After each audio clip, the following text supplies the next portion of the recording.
Ei pessoal, eu sou Luara, falo de Belo Horizonte Sou o João Gabriel, aqui de Teoflotone.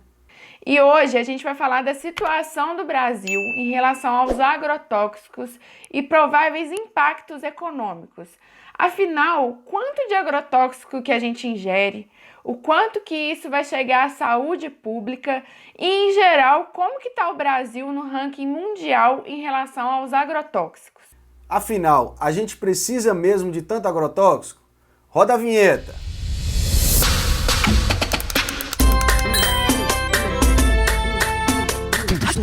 Pois é, pessoal, qual é a situação do Brasil em relação aos agrotóxicos e prováveis impactos econômicos dessa situação toda? Bom, acho que todo brasileiro sabe a importância da agricultura para o PIB do país, mas o que nem todo mundo sabe é que essa mesma agricultura vem desenvolvendo largamente ao longo dos últimos anos, utilizado uma quantidade absurda de agrotóxicos. O Brasil, gente, hoje é o maior mercado consumidor de agrotóxicos do mundo. Só em 2017 foram 540 mil toneladas de agrotóxicos utilizadas no Brasil. Muitos de nós vão dizer, com razão, né, que esse número absoluto é uma informação incompleta, mas como nós do Politiquejo temos o compromisso com você e com a informação bem construída, fomos atrás de comparações envolvendo esse número. Bom, quando esse número é colocado em razão de gastos por toneladas de alimento produzido, o Brasil é o 13º país do mundo que mais gastou com agrotóxico. Pessoal, e outro dado aqui relevantíssimo nesse assunto, né, é a quantidade de agrotóxico gasto por área plantada, né? Um gráfico vai estar aí na tela de vocês, estipula que em 2017 o Brasil foi o 7º país que mais gastou com agrotóxico por hectare, né, plantado. Aí você deve estar pensando, pô, mas olha o gráfico aí, ó, tem um monte de país da Europa na frente do Brasil que gasta mais, etc.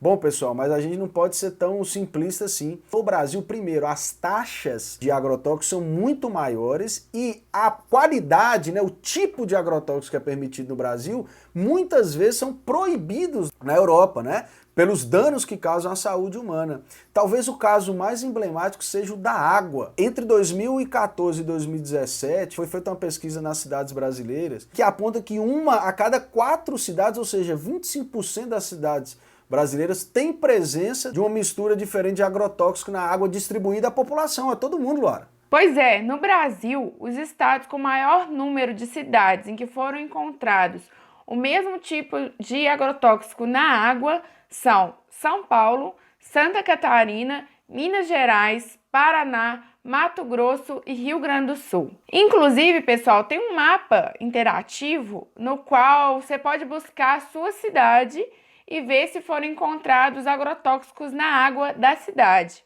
O link a gente vai deixar aqui disponível e aí vocês podem observar se a sua cidade tem e a qual quantidade.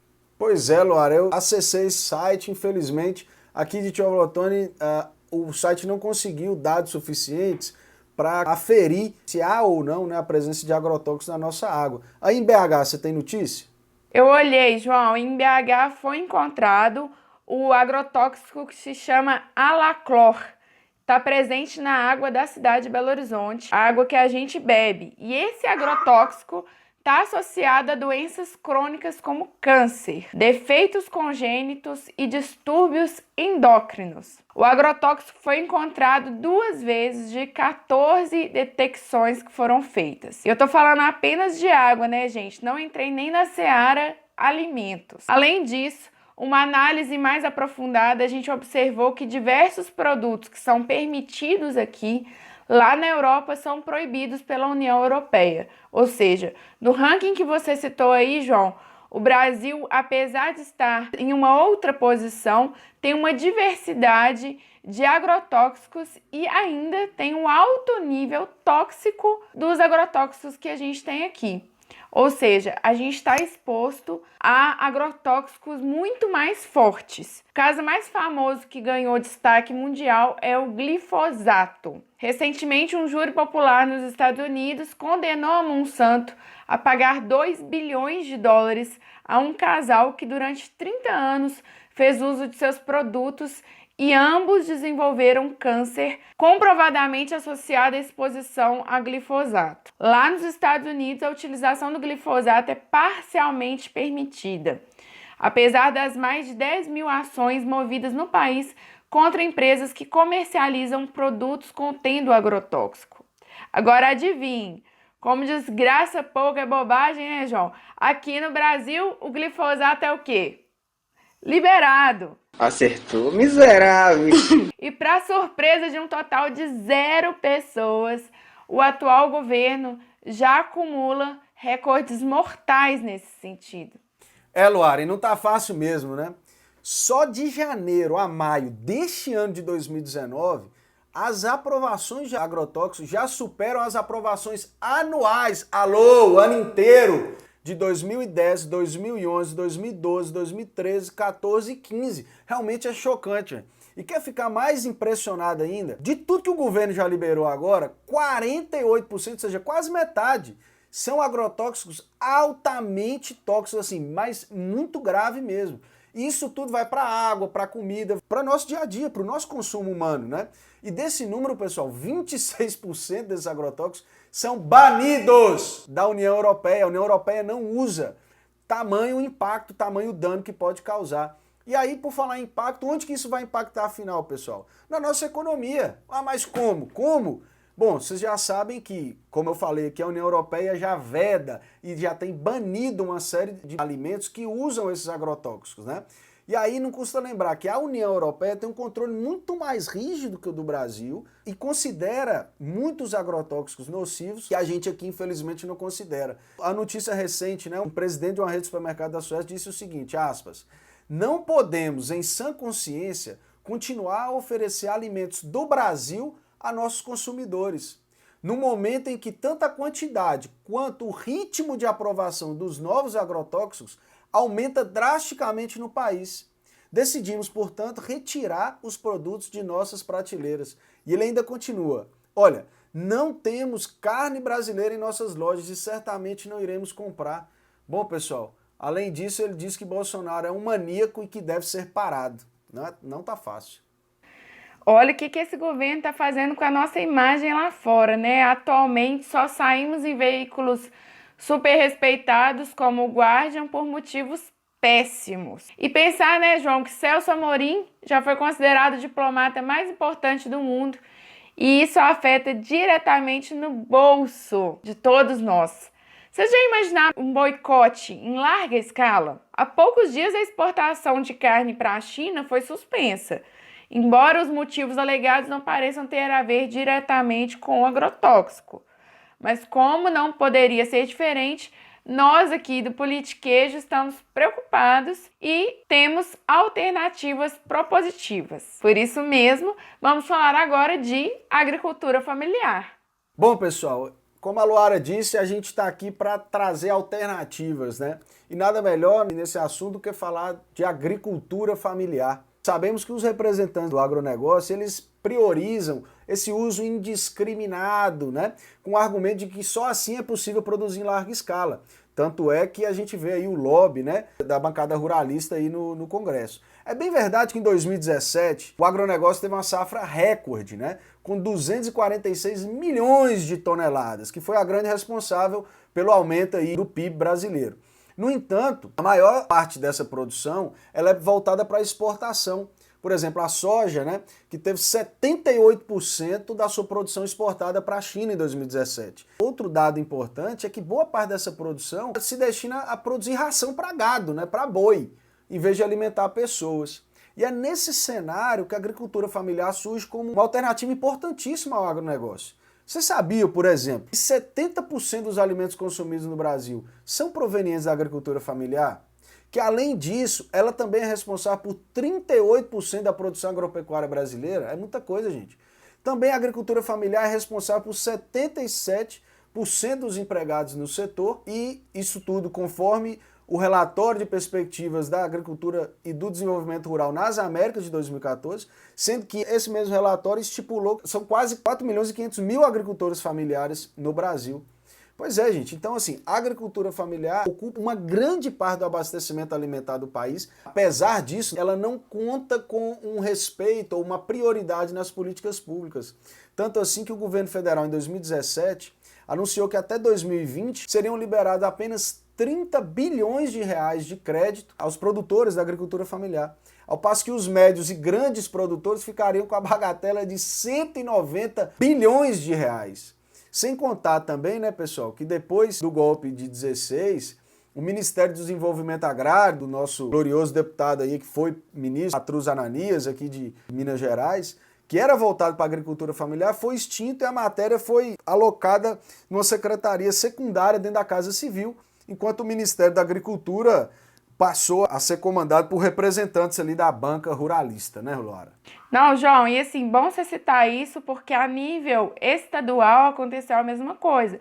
Secretaria de Desenvolvimento Agrário acabou agora no governo Zema, e tudo que se tratava desse assunto, né, todos os avanços em relação à produção da agricultura familiar, da cultura, dos quilombos aí, não tem mais para onde ir. A Secretaria de Agricultura já quase não abarca, enfim. É uma perda muito grande que as pessoas ainda acham que diminuir secretarias pode ser bom, é um tiro no pé.